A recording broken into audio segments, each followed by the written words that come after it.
The following is a presentation of the Matt Talk Podcast Network. You are now tuned in to the PA Power Podcast, College Edition, featuring Mason Beckman and Tristan Warner. PA Power Wrestling. Pennsylvania is wrestling.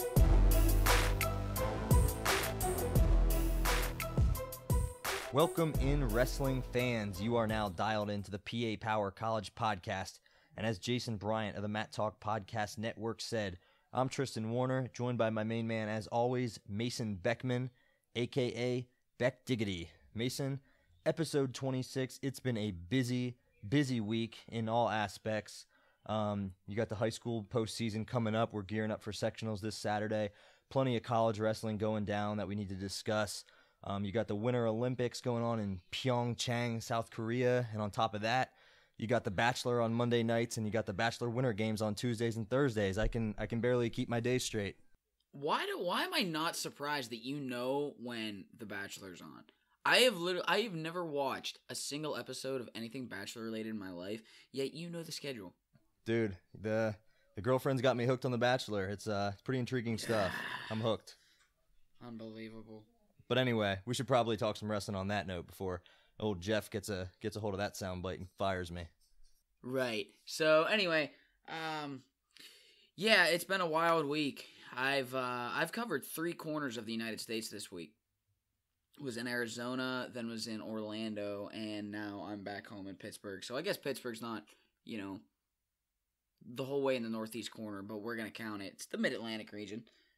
So, been a busy week with travel and everything. Got to see a lot of great people. Got to see Lehigh, Arizona State live, so that was awesome.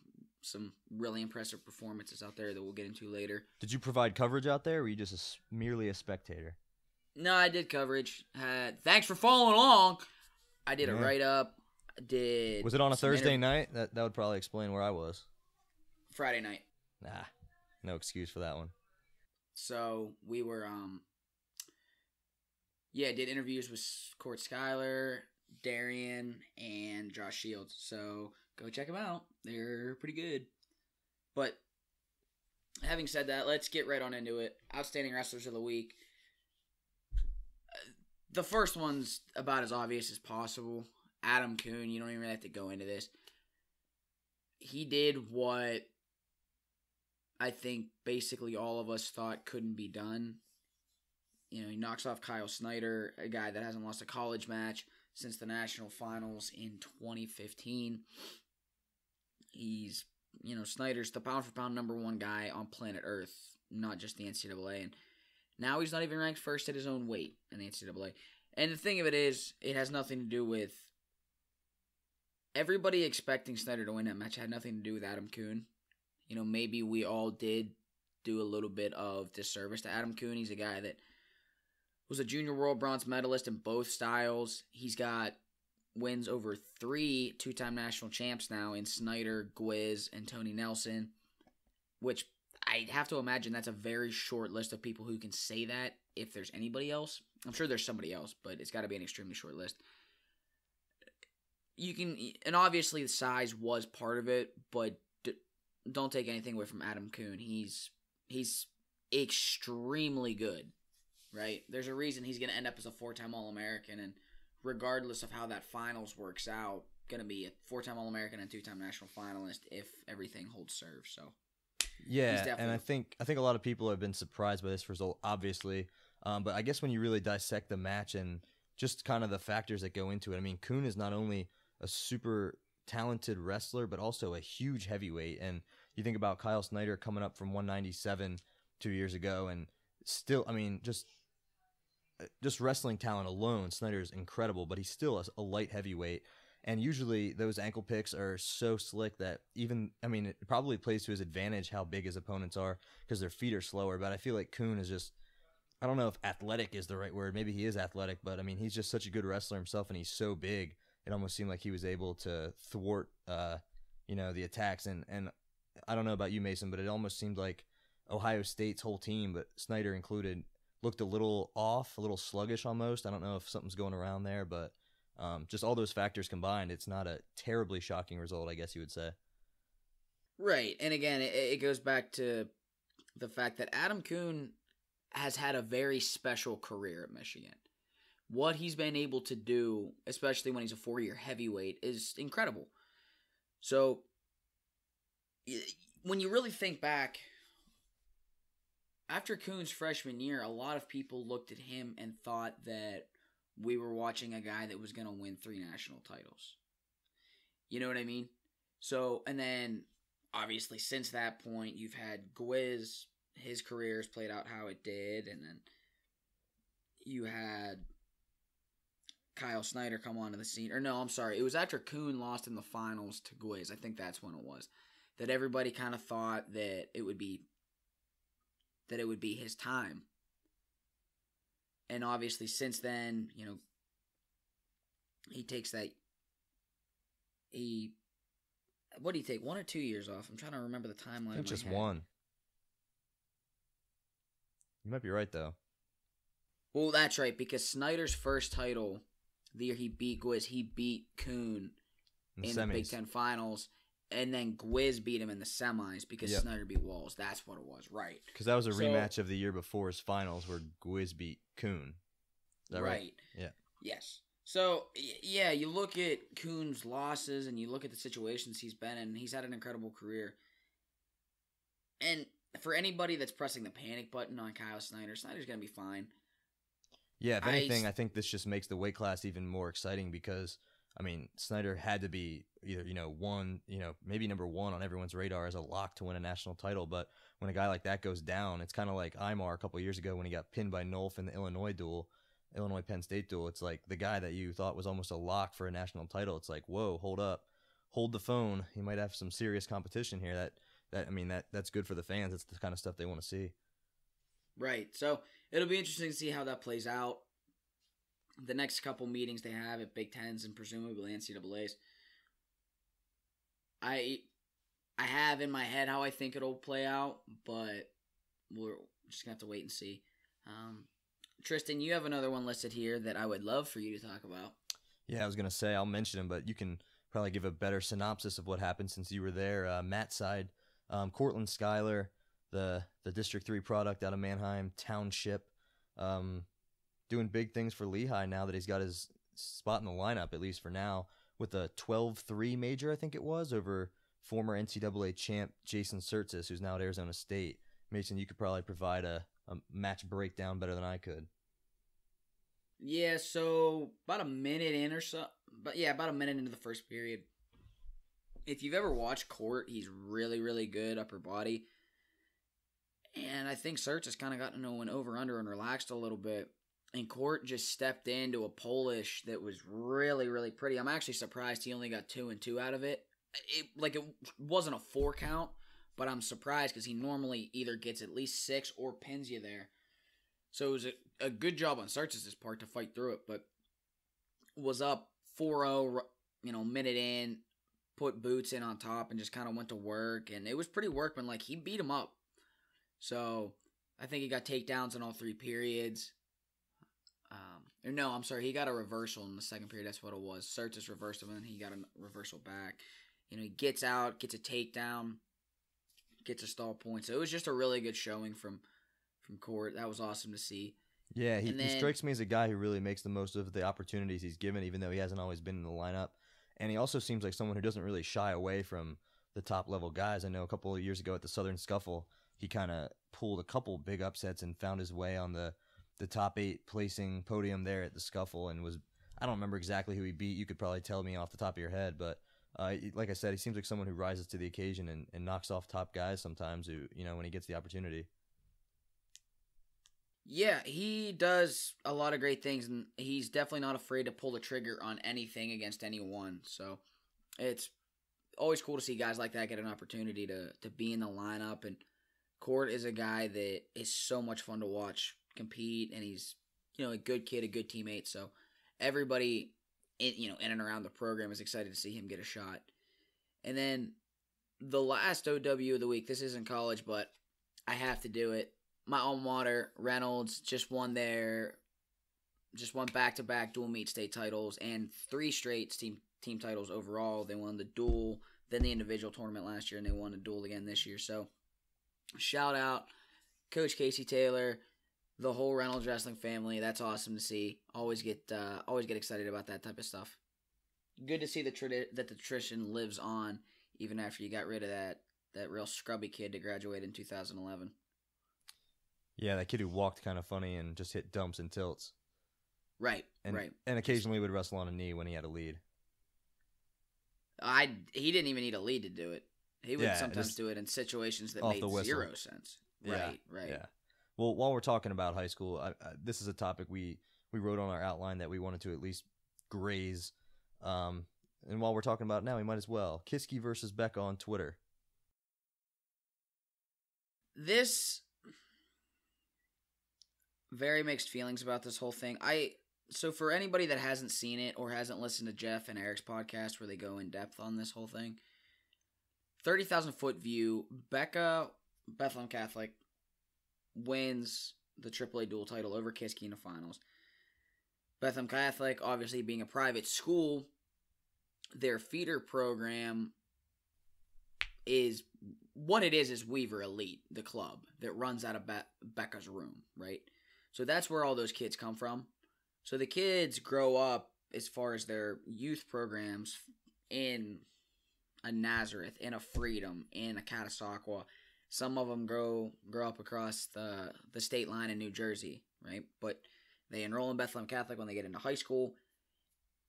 Obviously, that harbors a lot of bad blood with not only people in Lehigh Valley, but having won 6 of the last 8 state titles, dual meet state titles, people don't exactly have the kindest feeling towards Bethlehem Catholic because there's a feeling that they haven't really, some people have a feeling that they haven't really built their program. I'm not really going to comment on that because quite frankly, I do think that the coaches in the Becca program have brought the kids that are in that program, they've brought them through Weaver Elite. From my experience being around, getting to see that program operate up close while I was in college, and knowing a lot of alum from it, not just my former teammates, not just the Cruzes and everybody, but knowing other guys that came through the Becca program, they come through the closest thing that Becca has to a feeder. So anyway, a lot of people, based on Becca's success and whatever else, don't harbor the kindest feelings towards them. Kiski, on the other hand, is a program, and this actually is awesome because this is really rare to see. All 14 of Kiski's starters have been in their program since day one, right? It just so happens that nobody moved in or anything. They've all been there for at least, I think they said 10 years or something pretty wild. So to have a team that makes the state finals that has always been together, that's a really special group, and that's an incredible thing that Kiski has done and that they've built, and there really is nothing like that. If you can really genuinely build a group of kids that just happen to live in the same school district from day one, and you can take that group and build them into a state title caliber team, that's incredible. Right there. Nobody will ever argue that. So where it gets into Twitter, Jeff Karam made some comments in his interview after the finals that some people didn't like, and it incited a lot of response on social media. Again, I will leave it to you guys to go dive into that and watch that interview and read comments for yourselves. But the Kiski Wrestling Twitter called Coach Karam out, and they posted the youth picture of all 14 of their starters when they can prove they were all Kiski kids. But it started in a totally off the rails conversation, and it's kind of the same conversation that we have every year that a private school, which of late has been Becca, right? That a private school wins a state title, and people say that they recruit, to which the response is a private school doesn't have a student body without some sort of recruitment of any students, right? Bethlehem Catholic won't have a student body if there isn't some type of recruiting of junior high aged kids. It doesn't have to be athletes, it's students, period. Now, obviously, if they're recruiting kids that are currently in high school purely for athletic purposes, that's against PIAA rules. Hopefully, if that is happening, it's being addressed in some way, shape, or form, or it will be addressed.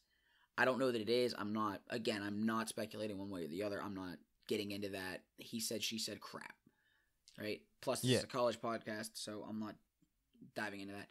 What I will say is this about this public-private argument. Have you noticed that nobody's complaining about Cathedral Prep? And the reason for that is because Prep didn't win. When my sophomore year at Reynolds, we beat Shadyside Academy, a private school in the heart of Pittsburgh, who drew from all over the Whippeal. When we beat Shadyside in the finals, nobody batted an eyelash. Because it didn't matter, because they got beat, right? Say what you will, but nobody complains about this situation when public schools win. It only rears its head. Nobody cared about Bethlehem Catholic 10 years ago.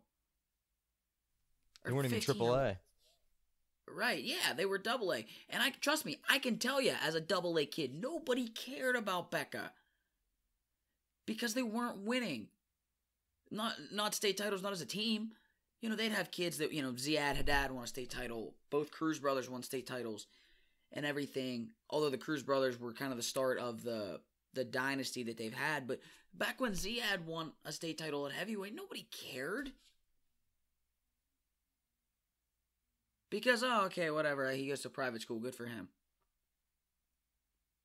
When Stephen Loiseau won a state title for Lancaster Catholic, I'm pretty sure that's where he went to high school. Right? When he went to state title for Lancaster Catholic, nobody cared. Nobody complained that he got recruited to Lancaster Catholic. Because his team wasn't winning a state title.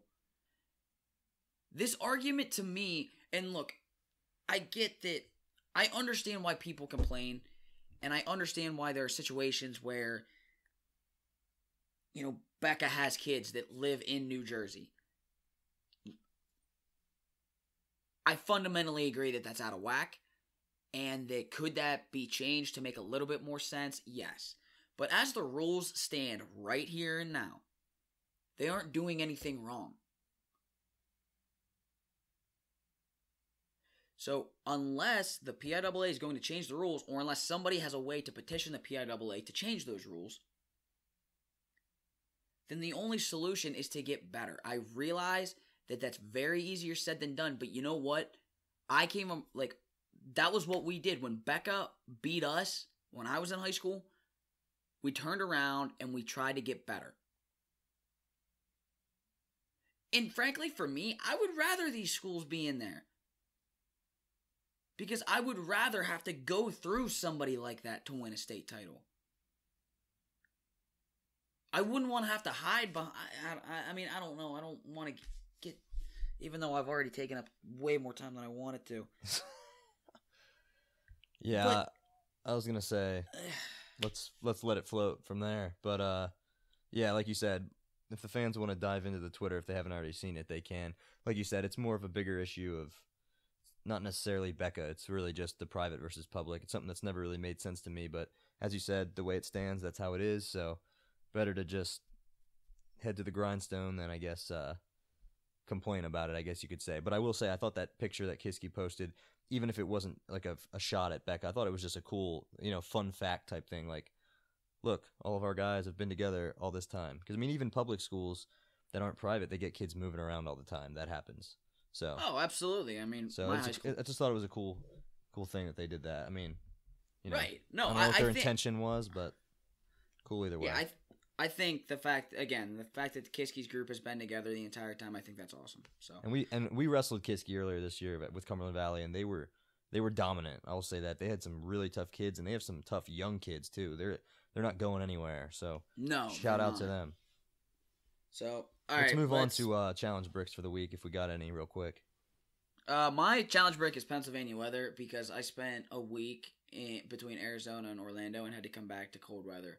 So that's my challenge brick. I got used to warm weather. I was living the good life for a week. So Pennsylvania, I'm not saying global warming is a good thing, but I'd be okay if it was a little warmer. 65 degrees in central Pennsylvania right now, brother. Well, that is true. Today it's like 60, 63 or something. It was pouring down rain though. But if it could be like that all winter, I'd be good with it, or just all year round. Let's get to our listener questions here. We had one, Mason. Go ahead. We had a fan just ask what our thoughts are on the new college stalling rules. This particular individual says he feels like they're more subjective than ever and refs have more an ability to decide a match. I think he kind of hit the nail on the head. I like the thought behind the rules that stay in bounds, continue to wrestle, etc. But just the subjectiveness is really hard. Yeah, I feel like that's a topic we've discussed over and over again from the high school and the college level. And it's different things for different reasons at both levels. But overall, there's just so much subjectivity, if that's the word I'm looking for, from the refs. And the rules, at least, almost make it harder on the refs because there's not a black and white answer to a lot of the situations that come up. And a lot of it has to do with out of bounds. A lot of it has to do with, like you said, stalling. Those are probably the two biggest things, I would say. Yeah, I agree. I completely agree. So, all right, moving on. Let's actually just a quick couple little side tidbits. Mark Hall made Barstool this week, so that's awesome. That's good for the sport of wrestling. His celebration after his win against Iowa, the sledgehammer, which was an awesome celebration, made Barstool, which is the second time he's made Barstool this year. So, I think he is Barstool's favorite wrestler if they have one. And then the other side note, if you haven't seen the video of Ohio State entering Rec Hall for their duel with Penn State when they actually walk into the gym, it's on Flow. Dig it up and check it out because I think I talked a little bit last week about Rec Hall is the hardest place I've ever had to wrestle. It's the only place that ever really got to me as an athlete, and that includes Carver Hawkeye, that includes Madison Square Garden, all these other places. Rec Hall was the only place that got to me. And if you watch that... No, go ahead. Finish. I was just going to say, if you watch that video and you get to see those kids come out and you see how on top of you the fans are and just the environment and everything, it gives you a little bit of an inside look as to what makes competing there so hard. I was just going to throw out there that I am 1-0 in my all-time career at Rec Hall. When I was in 3rd or 4th grade, Little pudgy Tristan Warner walked out there at the intermission of a dual meet. This was back when Penn State probably only filled up about half of Rec Hall or 3/4, and got to wrestle another little chubby guy from, I think, Lewistown. Went out there and got the fall and left my shoes on the middle of the mat and 1-0 all time in Rec Hall. So I think I'm 5 or 6-1 because I won the Penn State Open there and then lost in the duel. Oh, if we're counting the Penn State Open, yeah, I've got some L's. But if we're talking just a single mat dual meet, 1-0. Oh, I'm over. I got the goose egg, man. Conaway? It's not. Yeah, no, Gillibon. That was actually the first time. I won like the first 6 against him. That was the match where he got in on a shot late in the first period, and for some stupid reason, instead of just continuing to wrestle, I literally completely stopped. And you know where the clock is at up in Rec Hall? Up there, like way up top. I completely stopped, turned my head to try to look at the clock. Needless to say, I gave up 2-2 out of that. Classic Mason. Yeah, that was walked probably off. You're probably on your knees, too. No, I wasn't. That was actually, it was off of my shot, sir. I just remember I walked off, and I looked at my coaching staff and went, I know. It won't happen again. Anyway, and with that, let's get to weekend results real quick. Let's recap some of this stuff. So, we've already mentioned Snyder-Coon, so we'll roll through Ohio State, Michigan. Nathan Tomasello killed another dude. Drew Matten, to be specific, another tech for NATO. Stevan Micic, love Luke Pletcher, big Luke Pletcher guy, Pennsylvania native. Micic beat the wheels off of him. Yeah, I'll say that's Pletcher's first loss of the season. He was the number 2 33-pounder undefeated going into that match. And right when they stepped down on the mat, I remember thinking to myself, I think I even said it out loud, that I was like, Micic just looks like he's going to get him this time. And I think Pletcher had beat him already, in the Vegas semis or something? And I don't know why. I just had a feeling Mičić was gonna take it to him this time. I mean, I didn't necessarily think it would be as ugly of a score as it was, but I just thought he might get him this time. I'm not counting Pletcher out in the future in that contest between those two, but it just seemed like, Pletcher undefeated on the year. That was a big dual meet. Mičić maybe a little banged up in the beginning of the year, especially from that result with Cenzo. Looked a little off in that match, but I think he's looking back to full health from the looks of that match. Yeah, and remember that Mičić was the guy coming into the season that everybody thought was the clear number 2 behind Seth Gross. And a lot of people, myself included to be honest, had I picked a national champ for the weight coming into the year, I probably would have picked Mičić. So I think the kid you saw in that duel is Mičić has quietly gotten back to being the guy that everybody expected him to be. So rough outing for Pletcher, but Luke will be fine. He's still, 20-1 or whatever it is, and the number 4 or 5 guy in America. He can be just fine.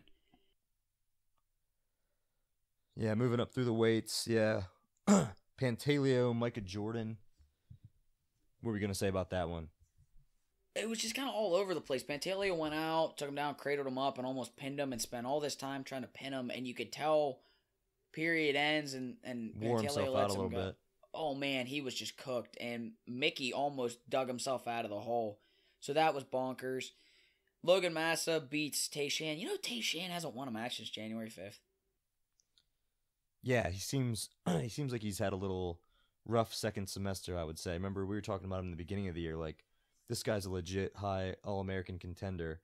And he's had a couple uncharacteristic losses. He's also lost to a couple hammers, but he also had some weird things happen, like that Purdue duel. I think he, got stalled out of the match in the second period or something, and then didn't wrestle on Sunday. So it was Michigan State.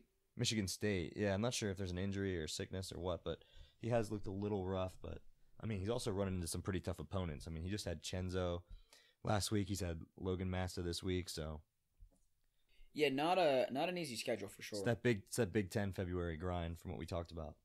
Right, and then quick hits the rest of the way up the lineup. Miles Mean gets his first win over Bo Jordan with a beautiful inside reach single to win. Miles Martin wins over Abinator. Crazy scramble at the end of that match if you got a chance to go rewatch it. And then Kuhn and Snyder we've already touched on, so we'll roll through that. Penn State, Iowa. This was a fun one. This is probably the one from a Pennsylvania standpoint that there's the most to unpack. Spencer just went out, took Kuhn down, ran him over in a bar and decked him. What I will say is surprising and somewhat confusing. Spencer's bar got to be the best in the country right now. I'm just running through my head. It's up there. You got like him. You got Meredith. I'd probably say him and Bryce have the 2 best bars. But the thing that's confusing about Spencer's bar to me is sometimes, and it actually got stopped against Penn State, that obviously if your hand goes vertical on a guy's shoulder, it should get blown dead because it's potentially dangerous. And what I was just confused about, and it's not going to matter because Spencer's bar is so good, like he doesn't need to run it vertical to convert it. And maybe it's just a TV angle. The one he ran over that he decked the guy in looked like it was the same as the one that got stopped. So that was just confusing from a consistency standpoint. But regardless, again, Spencer's going to deck that guy anyway. You could give that kid 100 restarts.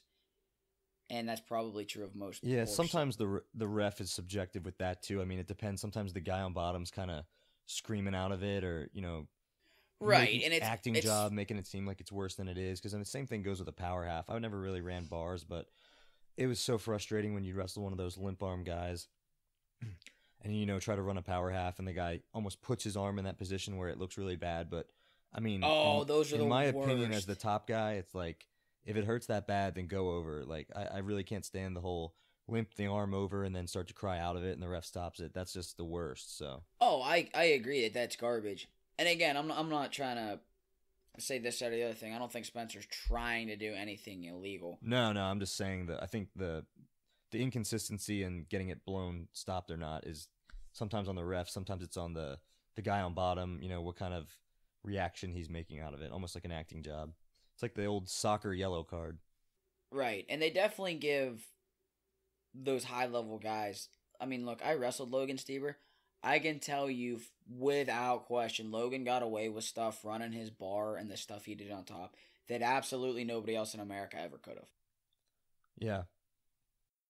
But, I mean, hey, that's part of the game, right?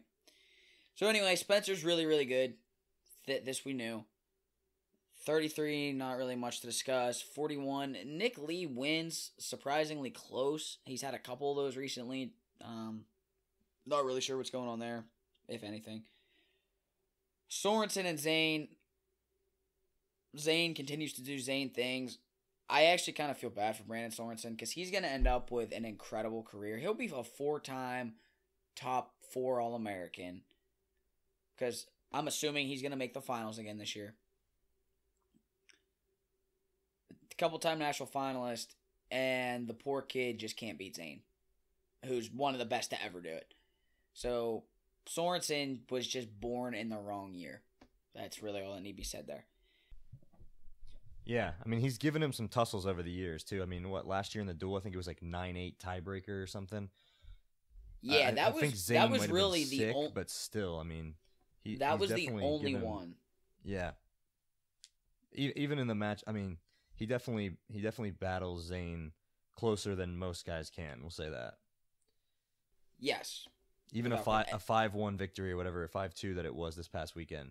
I mean, you don't really see Zane beat people 5-2 very often, so it is kind of a shame, like you said. Sorensen good enough to be a national champ in most years and most weight classes. 57, still don't know if Mikey looked good. I'll be honest, I thought Mikey looked good, not great. Still looks like he's favoring that knee a little bit, so hopefully that gets healed up by Big Tens. 65, Cenzo and Marinelli. So Marinelli wins on a 6-point sequence in the third period in a match that Cenzo was clearly dominating. Yep.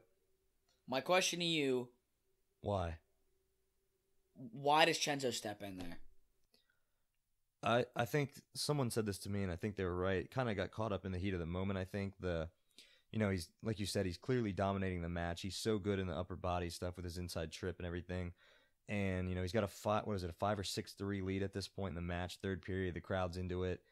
I think he's just feeling really confident, and I think he felt like the whole first period he had Marinelli jacked up, and Marinelli was doing some defense I've never really seen before, but I mean, at least to that extent, so exaggerated, but just leaning literally every ounce of his body weight down. He just looked very, I can't really describe it in words, but Mason, you watch the match, you know what I'm talking about. Just leaned against it so hard, like it was almost like a Greco defense, and I mean, I think Cenzo just felt like very confident, very comfortable in there, and why not? Already has a comfortable lead. I think he thought, worst case, he goes for a throw like that, doesn't get it, he gives up a takedown, but he's going to get out, and he's still going to have a 2-point lead. But Marinelli's ranked number 4, and he's undefeated for a reason. I think he's even higher than that now. Probably not the guy in the third period of a match that you're winning, still somewhat close on the scoreboard, that you want to try that against. Right. And, I mean, hey, credit to Marinelli for making that happen, because Marinelli definitely created that position, the body lock. I just think Cenzo in that situation, it's very much a live by the sword, die by the sword kind of thing. Part of what makes him so good is that fearlessness. But sometime, every so often, it's going to come back to bite you, and we saw it there. So I think moving forward, I still think Cenzo's the better guy. Oh, no doubt. Yeah, I have full confidence that those two wrestle again. I think Cenzo's got him. Right. So moving on up through, again, Mark Hall and Nickel both spent like a combined minute on the mat. Not really much to touch on there. Shakur Rashid was the guy, and strikes again. Majors Cash Wilkie, who was ranked in the top 10. Looked and, that's pretty darn good doing it, too, I must say. Pretty slick. Right.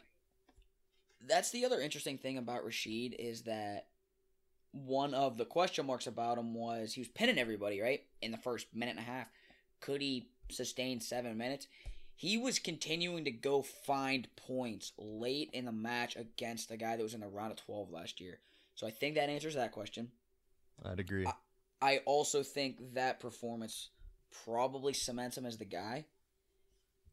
For now, at least. We got, a couple weeks? Kale has said that whoever goes against Buffalo this weekend is the guy. So we'll find out on Sunday. And then heavyweight, Nick Neville's looked really good. Got a win over Sam Stoll, who Stoll's a pretty tough nut to crack as far as scoring points. And Neville's had some really good sequences, put a lot of good things together. Really, really good win for Nick Neville's. I'd agree. Yeah, really good shot defense there.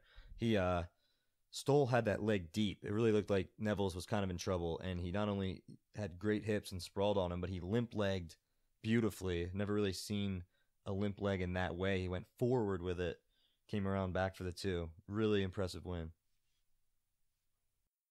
Not your father's heavyweight for sure. Lehigh, Arizona State. This was a really fun duel. I didn't know this at the time. It was actually a record crowd for Arizona State. They had a great environment. So, went bottom up. Darien over Milhoff in a rematch of the round of 12 that Milhoff won a couple years ago in Madison Square Garden. Darien goes out, gets a takedown, gets a turn. I think a riding time and an escape or something like that. It was like an 8 or 9-3 match for Darien. So, good win for him. Scotty Parker's back in the lineup. Gets an overtime win over Ali Nasir, however you say it. But a good win for Scotty. Gave up the first takedown, kind of collected himself, and controlled the match from there. Luke Karam looked good at 41. We talked about Skyler. Josh Shields, Ian Brown was a really, really fun match. I don't have a clue where the tape of this duel would be. Probably somewhere in the Pac-12 network. But if you get a chance, 57 was a fun one. Shields gets a takedown in the third to win. I think it was 3-1. 65, Anthony Valencia scored 16 points in the first period and 0 in the second and third. Bizarre match. Just bizarre. But still picks up a major. 74, Zahid blew me away. So he's wrestling Cutler, who's ranked 4th in America. And Zahid has done this to Bo Jordan. He's done this to Miles Amin. All guys who were extremely high, All-Americans and highly ranked. I mean, he beat Cutler 11-4, and it actually felt worse than that. It was ridiculous. So, you know how sometimes guys are even more impressive when you get to see them up close? Yeah. I would say I experienced that same thing at NCAAs last year watching Zahid. Especially when he was rolling back through the consolations. Conci semis and third place match, he just dismantled people. It was like he was going out there with an extra vengeance. It was impressive. Yeah, when he went out, scored 3 takedowns, and then pinned Brunson all in a minute. It was like, oh, okay. Well then, I guess that's what we're doing. Then 84, Ryan Price is back. Price back, scores bonus points. Chris Weiler gets a tech at 197. And then Jordan Wood falls to Tanner Hall in a barn burner at heavyweight. And that was a match. Wood lost on like 5 seconds of riding time in the second tiebreakers. That was a match that Wood wrestled last year in the Midlands final while redshirting. And lost to Hall, I think 5-0 or something. But it was controlled. That match Friday night was every bit the match that the score would indicate. Wood was in super deep on a couple leg attacks. Really, really close to finishing. So, for me as a Lehigh alum, I'm really excited to see what Jordan can put together. Not just this postseason, but moving forward. Illinois and Wisconsin. Mikey Carr catches another win. He's actually our guest. He'll be on later. So, stick around for that conversation.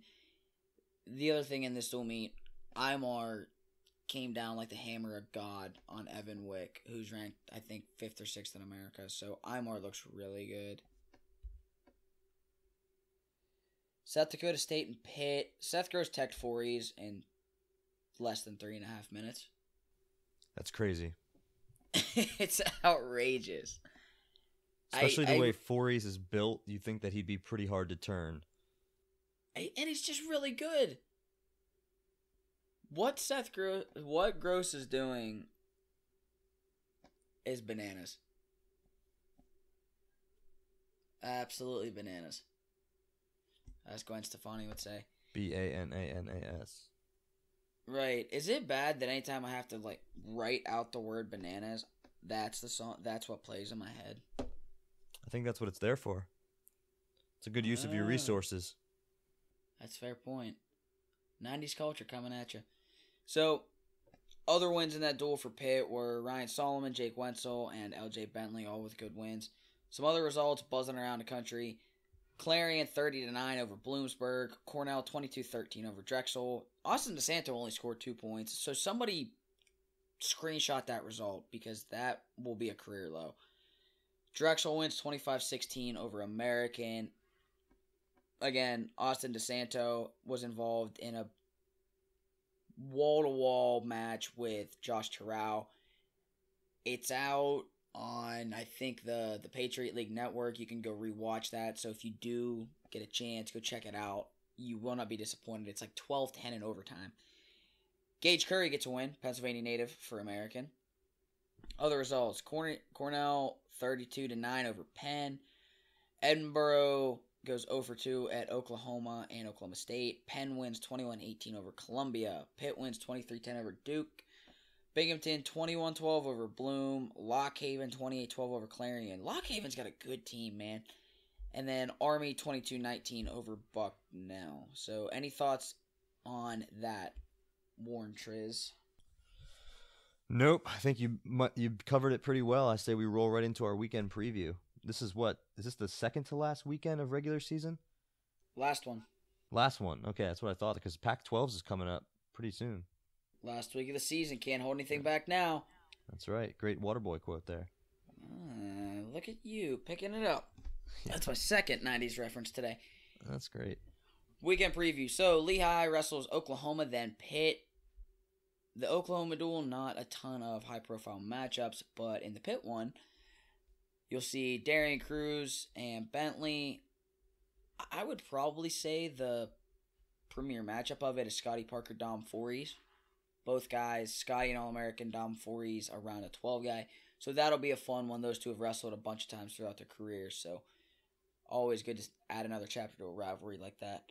Luke Karam and Nick Zanetto will be a good one. Ian Brown, Taylor Bermani at 157, and then Jordan Wood and Ryan Solomon up at heavyweight. So the Lehigh Pitt duel will be Sunday. That'll be Lehigh Senior Day. So that'll be Darian's last match in Grace Hall, along with all the other Lehigh seniors. So that'll kind of be the end of an era for that national champ's last match in his home gym. Speaking of senior days, which I'm sure all of these are, right? If they're the last duels of the season. Pitt wrestles UVA on Friday. That's Pitt's senior day, as well as it's in the Peterson Events Center. Yours truly will be on press row. Catch me there. You got Hayes and Bentley, Forys and Mueller. Big weekend for Dom Forys. I was just going to say, this Forys just wrestled Seth Gross. He comes back, and now he's got to wrestle Scotty Parker, who was at one point ranked number 2 in the country. And then he's got Jack Mueller, who's ranked, 8, 9, 6, something like that, top 10. Something like that, yeah. Yeah. That is a tough grind right there. Yeah, that's a rough... Actually, I do remember... Who was I talking about this with? Oh, a couple of the kids I coach. A couple of the high school kids I coach were... I remember them mentioned this a few weeks ago that Forys was going to have a ridiculous month of February. So, we'll see how he fares this weekend. And Mueller's a guy that has Pennsylvania ties as a Wyoming Seminary grad. So, pretty big weekend for Dom Forys and lots of PA power between his two matchups. And then Sammy Krivas gets to wrestle in front of a hometown crowd in Pittsburgh, so I'm sure that'll be cool for him in a certain right. Your favorite squad there, Tristan, or your second favorite squad, I guess. Penn State wrestles Buffalo. You'll have Corey Keener and Brian Lantry. That'll be an interesting bout. Yeah, Lantry, a blood rounder, maybe an overtime loss away from being an All-American last year, too. I think your boy Scotty Parker. Right. And he hasn't quite had the same year. He's ranked, I think, 18th, something like that. Still a tough kid, but maybe not quite up to where he at least peaked last year at the NCAA tournament. But that'll be a good test for Corey Keener, who I will say has looked better as the season's gone on. I agree. Clarion wrestles Eastern Michigan, Michigan State, and West Virginia. You'll get to see Brock Zacro, Javier Gasca, as well as Jake Gramacki and Zeke Moisey throughout the course of those dual meets. And that's a rematch. I think Gramacki beat Zeke at the Clarion Open in the very first week of the season. Right, and then I think they've wrestled. I want to say they've wrestled since and Zeke beat him. I could be wrong. Probably. Anyway, Edinburgh wrestles West Virginia and Cleveland State. You get to see Sean Russell and Zeke Moisey. Big weekend for Zeke Moisey. And Corbin Myers versus Matthew Schmidt from West Virginia, who Schmidt might not be a name that you know, but if you go look at West Virginia's team and their results, that Schmidt kid's tough. He's got some really good wins. He's just solid. So it could be an interesting match with Corbin. I could be dead wrong. Corbin could go tech him. So, open mouth, insert foot. Penn wrestles Princeton and Drexel. So they do the whole New Jersey, Philadelphia swing there. Then the last one I think we should preview, probably the biggest duel of the weekend, is two of the biggest duels of the weekend, and they involve some Pennsylvania kids, not teams. North Carolina State wrestles Virginia Tech, then Ohio State. So matchups here, Hayden Hidlay will wrestle Solomon Chisco, and then Micah Jordan. Pete Renda will wrestle Zach Skavatsky, then Miles Martin. Michael Boykin will wrestle Andrew Dunn, and then Kyle Snyder. But good bouts. Yeah, that's a pretty big duel for the last weekend of the season. Couple of them, actually. Yeah, both of them. The Virginia Tech NC State one decides the ACC regular season champ. Fun little fact.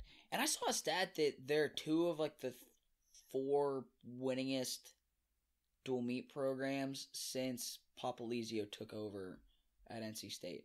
So that's a pretty wild statistic. I shouldn't say it's wild because they both do a ton of winning, just not necessarily the programs you would have thought of. Yeah, I'll agree with that. That's a good point. So what else you got, man, before we head over to Mikey Carr? No national duels this year, is that right? One thing I think some fans have been looking for. Seems like it's been different every year. Seems like there isn't one this year. No national duels. There's just no consistency with the formatting, and yeah, I don't have a clue what the NWCA has going on and why there hasn't been consistency. I don't mean to hate on the NWCA. I honestly mean that I don't have a clue what's going on, which I should probably know more. I should just call Pat Tossi. But either way, it does suck. I like the national duels. They were fun to wrestle in. They fun to watch as a fan. Yeah, well, I wish we had national duels every year.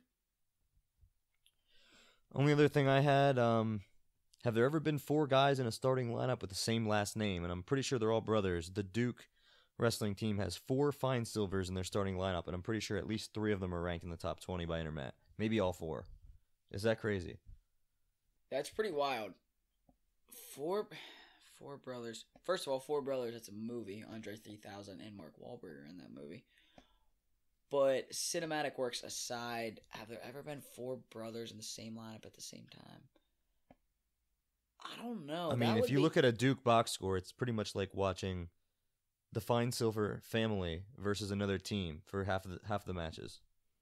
It's like the Brady Bunch. Yeah, exactly. Just like it. Tell you what, my brother's got 4 little boys. Maybe that's what he's gunning for. Yep, ran into old Lawrence at the youth tournament a couple weeks ago. Maybe that's what he's gearing up for. Yeah. But that would be a question as far as the Fine Silvers go. We should hit our guy, Earl, over there at D1CW. He's always got the fun facts. He's always got the fun facts. Which, by the way, if he's still listening to this, shout out Nate Brown.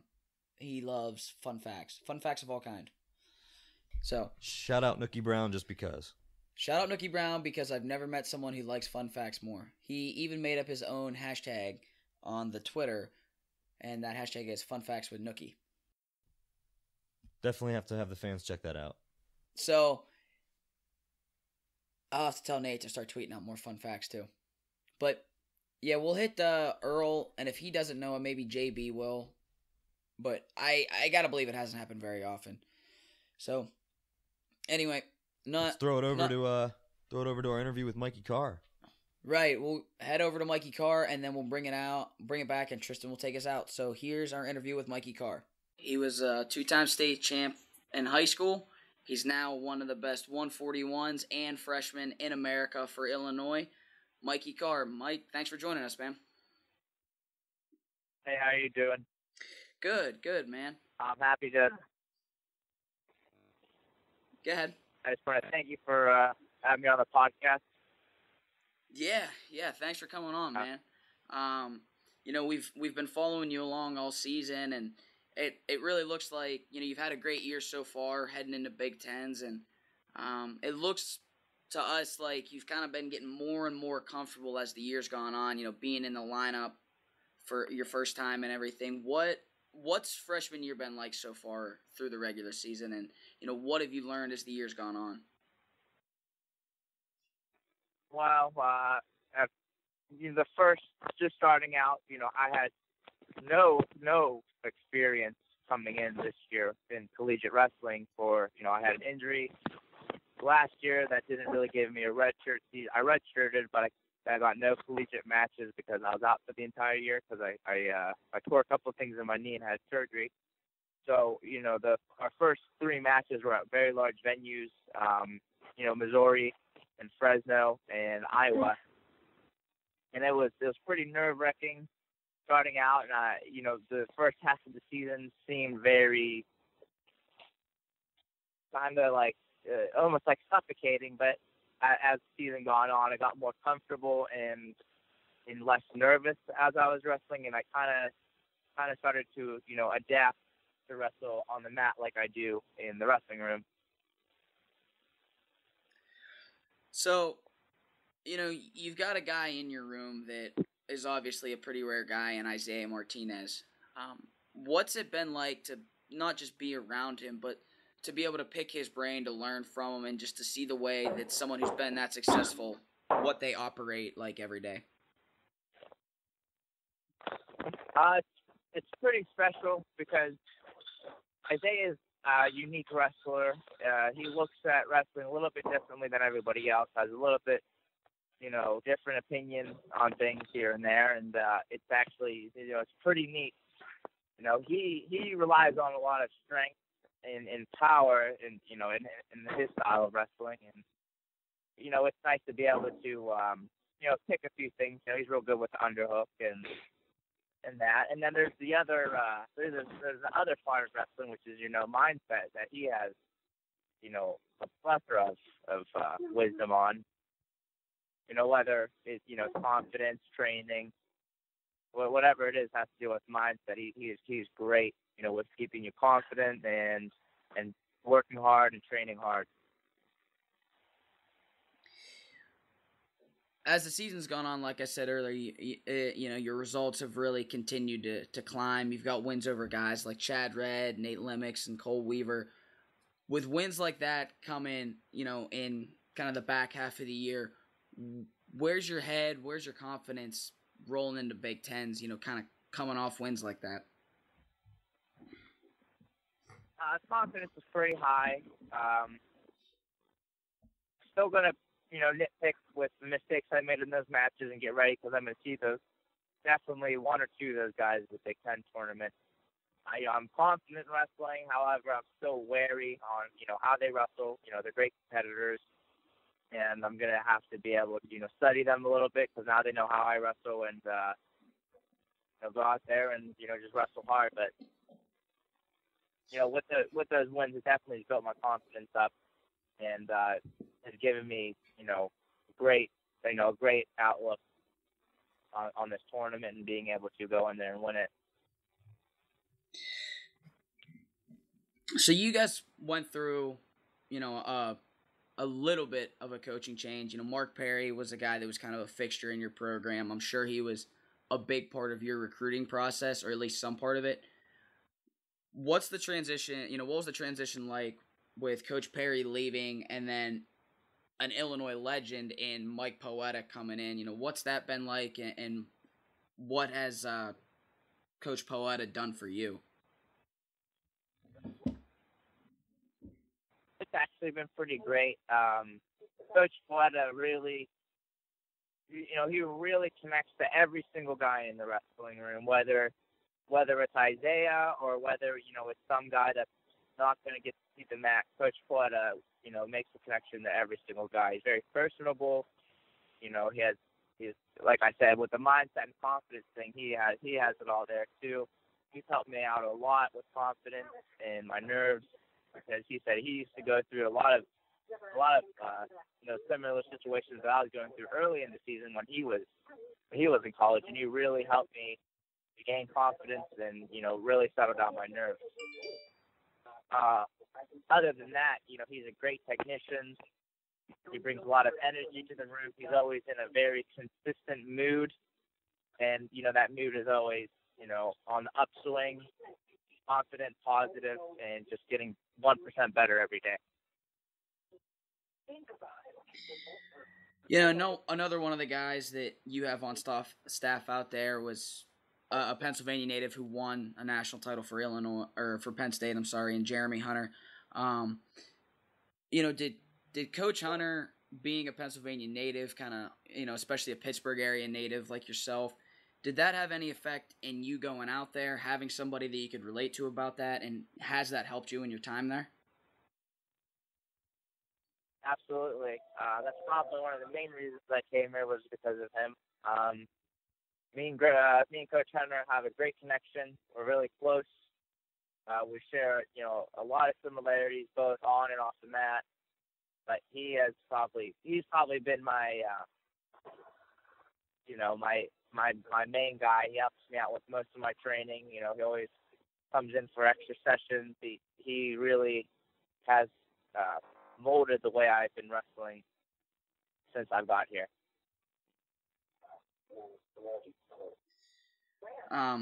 So, going back a little bit, obviously back to high school and your entire life, you've got a pair of brothers that have been extremely successful in the sport with Nick and Seth. Just talk a little bit about what your relationship with them is like and what you learned watching them both go through the high school and the college wrestling process. It's nice being younger than them, because I was able to pick out the different mistakes they've made, and I also growing up and developing as a wrestler, I was able to pull from both what they did. Seth being a lighter, more agile wrestler, Nick being a middleweight, being a little bit slower but more powerful. I was able to kind of combine their two styles. I got to wrestle with them a lot, and almost form a style that's a mixture of theirs. Seeing their success in high school made it even more realistic for me to be able to be successful. And they've always been extremely supportive in the sport, and if it wasn't for them, I probably wouldn't be here today wrestling. Right. Do you guys still keep in touch a lot and everything?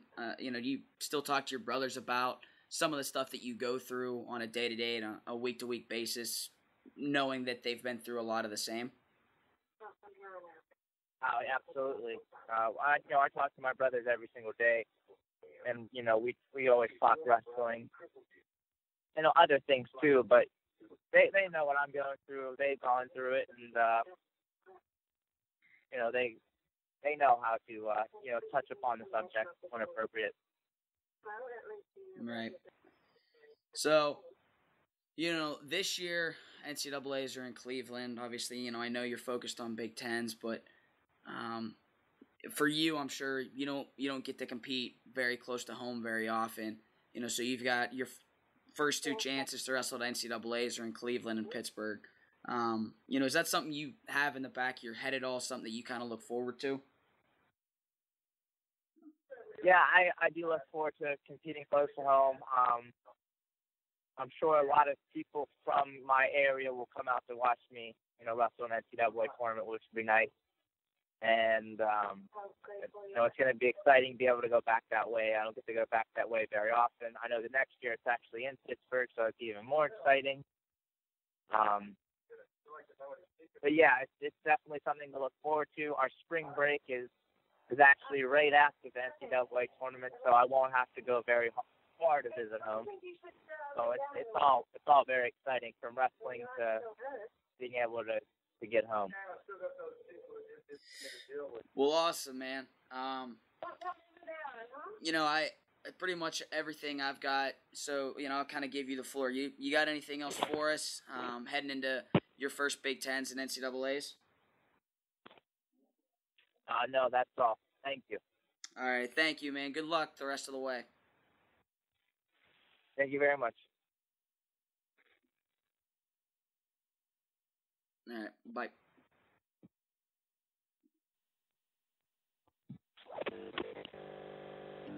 All right, and as always, we thank Mikey for joining us. Wish him best of luck the rest of the season. Hopefully see that guy on the podium, another Pennsylvania representative in Cleveland next month. That's going to wrap it up for us at the PA Power College Podcast. As always, thanks for dialing in. I'm Tristan Warner. Find me on Twitter at WarnTriz, and you can find Mason Beckman on Twitter at Beck_Diggity. Visit PAPowerWrestling.com for all your wrestling needs, and be sure to follow us on Twitter at PAPowerWrestle. And go ahead and give us a friend request on Facebook. Till next time, stay classy, wrestling fans.